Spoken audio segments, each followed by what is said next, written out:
Oui, merci, Monsieur le Président. Alors, contrairement à ce que j'ai pu entendre, il y a un grand absent dans ce SRADET, c'est le peuple, tout simplement. Alors certes, il y a eu 4000 contributions, mais sur 5 500 000 habitants en Grand Est, c'est rien. Et surtout, ce qui est très intéressant, c'est de lire le rapport d'enquête publique.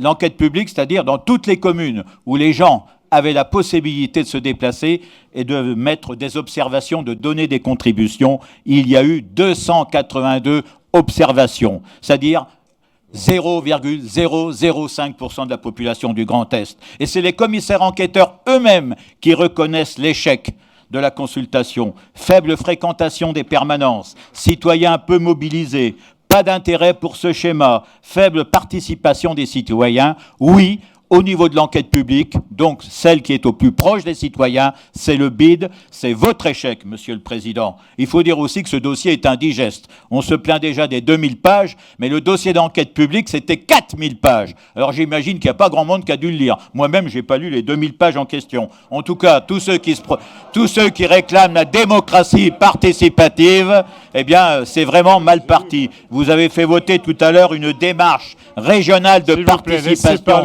citoyenne, Monsieur le Président. Eh bien, là aussi, ça promet. Alors, le vice fondamental, parce qu'il y a un vice fondamental dans ce schéma, c'est que ce schéma ne répond pas du tout à l'objectif fondamental qui est fixé par la loi, l'article 42-51-1, la loi NOTRe, du Code général des collectivités. Je ne parle pas de l'égalité des territoires. Laurent Davézy, expert en la matière, disait que c'était fumeux, un terme fumeux. Il préférait l'égalité d'échange pour chaque citoyen sur tous les territoires, ce qui n'est pas la même chose. L'équilibre des territoires qui est l'objectif fondamental. Oui, le véritable aménagement du territoire, ne vous en déplaise, c'est de tendre à modifier les inégalités territoriales, les rapports de force territoriaux, les zones d'influence, pour établir une meilleure égalité entre tous les territoires et une meilleure répartition des activités humaines et économique. Eh bien, le SRADET, c'est tout l'inverse. Et je ne suis pas le seul à le dire. J'ai lu quelques contributions, notamment le département des Ardennes, les 8 EPCI des Ardennes, la communauté d'agglomération de Châlons. Et qu'est-ce qu'ils disent tous? Approche métropolitaine, parti pris métropolitain, les autres territoires sont relégués au deuxième plan. Et effectivement, votre SRADET, c'est tout pour les métropoles et éventuellement les agglomérations, et rien ou si peu pour les autres territoires. C'est, paraît-il, ce qu'on appelle le ruissellement. En tout cas, c'est exactement la définition première de la métropole.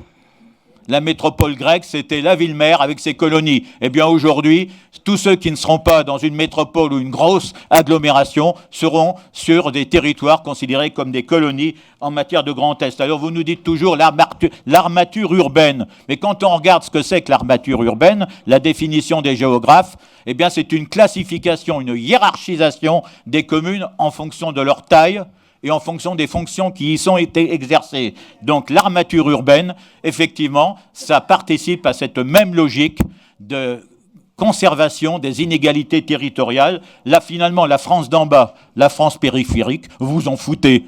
Les gilets jaunes, vous vous en foutez. Parce que sinon, vous n'auriez pas fait ce SRADET dans ce sens-là. Et il y a un grand géographe, Philippe Eusteb, qui avait dit il y a quelques années, les grandes villes sont en train de prendre le pouvoir en France. Eh bien, et vous, avec le SRADET, ce sont les métropoles qui prennent le pouvoir dans le Grand Est. C'est tout le contraire de ce qu'il faudrait faire. D'ailleurs, c'est ce que nous proposons au Rassemblement national. Il faut démétropoliser. C'est ça l'essentiel, démétropoliser pour rétablir un meilleur établissement, un meilleur aménagement du territoire. Avec votre SRADET, vous gravez dans le marbre les inégalités, les déséquilibres territoriaux.